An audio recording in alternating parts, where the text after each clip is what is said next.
Habakkuk, chapter 1. The burden which Habakkuk the prophet did see. O Lord, how long shall I cry, and thou wilt not hear? Even cry out unto thee of violence, and thou wilt not save. Why dost thou show me iniquity, and cause me to behold grievance? For spoiling and violence are before me, and there are that raise up strife and contention. Therefore the law is slacked, and judgment doth never go forth. For the wicked doth compass about the righteous. Therefore wrong judgment proceedeth. Behold ye among the heathen, and regard, and wonder marvelously. For I will work a work in your days, which ye will not believe, though it be told you. For lo, I raise up the Chaldeans, that bitter and hasty nation, which shall march through the breadth of the land to possess the dwelling places that are not theirs. They are terrible and dreadful. Their judgment and their dignity shall proceed of themselves. Their horses also are swifter than the leopards, and are more fierce than the evening wolves. And their horsemen shall spread themselves, and their horsemen shall come from far. They shall fly as the eagle that hasteth to eat. They shall come all for violence. Their faces shall sup up as the east wind, and they shall gather the captivity as the sand. And they shall scoff at the kings, and the princes shall be a scorn unto them. They shall deride every stronghold, for they shall heap dust and take it. Then shall his mind change, and he shall pass over and offend, imputing this his power unto his God. Art thou not from everlasting, O Lord my God, mine Holy One? We shall not die.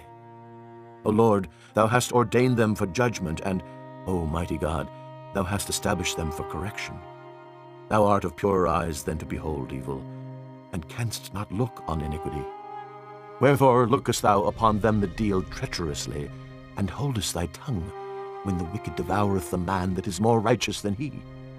And makest men as the fishes of the sea, as the creeping things that have no ruler over them. They take up all of them with the angle. They catch them in their net, and gather them in their drag. Therefore they rejoice and are glad.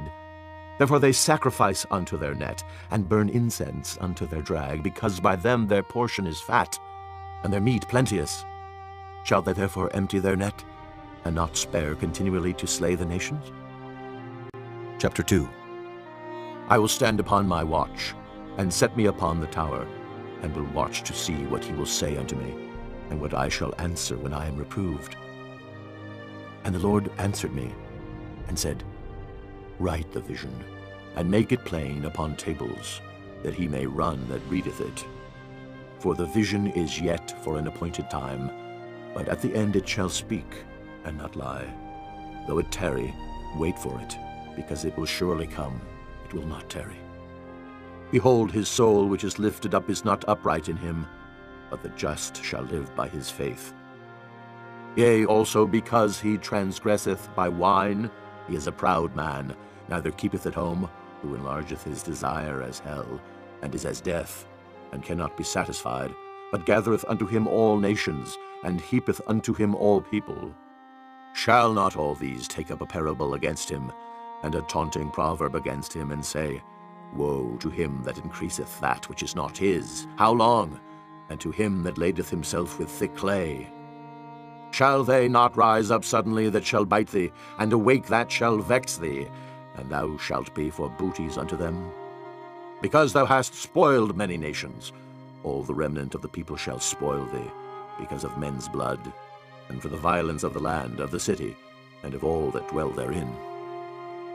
Woe to him that coveteth an evil covetousness to his house, that he may set his nest on high, that he may be delivered from the power of evil. Thou hast consulted shame to thy house by cutting off many people, and hast sinned against thy soul. For the stone shall cry out of the wall, and the beam out of the timber shall answer it. Woe to him that buildeth a town with blood, and establisheth a city by iniquity. Behold, is it not of the Lord of hosts? The people shall labor in the very fire, and the people shall weary themselves for very vanity. For the earth shall be filled with the knowledge of the glory of the Lord, as the waters cover the sea.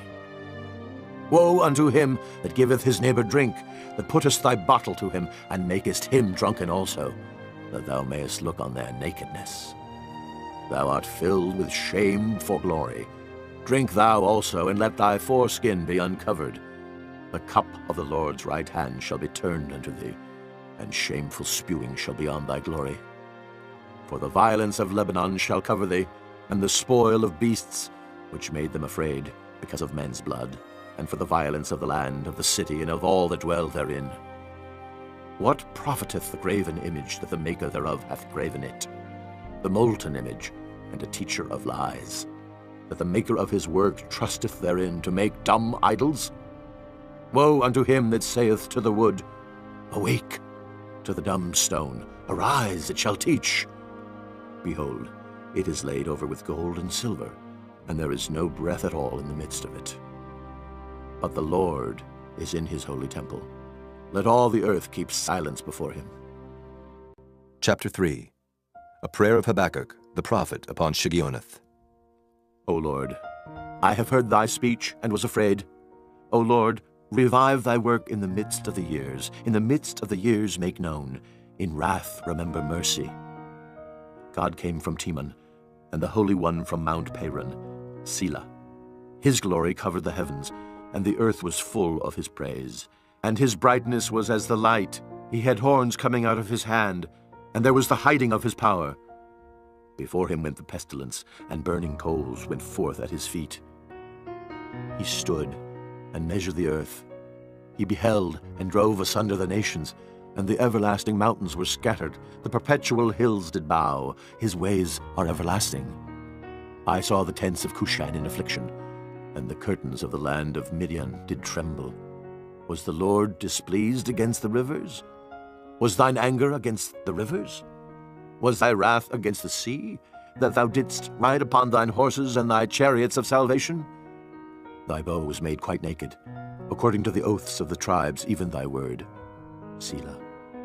Thou didst cleave the earth with rivers. The mountains saw thee, and they trembled. The overflowing of the water passed by. The deep uttered his voice, and lifted up his hands on high. The sun and moon stood still in their habitation. At the light of thine arrows they went, and at the shining of thy glittering spear. Thou didst march through the land in indignation. Thou didst thresh the heathen in anger. Thou wentest forth for the salvation of thy people, even for salvation with thine anointed. Thou woundedst the head out of the house of the wicked by discovering the foundation unto the neck. Selah. Thou didst strike through with his staves the head of his villages. They came out as a whirlwind to scatter me. Their rejoicing was as to devour the poor secretly. Thou didst walk through the sea with thine horses, through the heap of great waters. And I heard my belly trembled. My lips quivered at the voice. Rottenness entered into my bones, and I trembled in myself that I might rest in the day of trouble. When he cometh up unto the people, he will invade them with his troops. Although the fig tree shall not blossom, neither shall fruit be in the vines, the labor of the olive shall fail, and the field shall yield no meat. The flock shall be cut off from the fold, and there shall be no herd in the stalls. Yet I will rejoice in the Lord. I will joy in the God of my salvation. The Lord God is my strength, and he will make my feet like hinds' feet, and he will make me to walk upon mine high places. To the chief singer on my stringed instruments.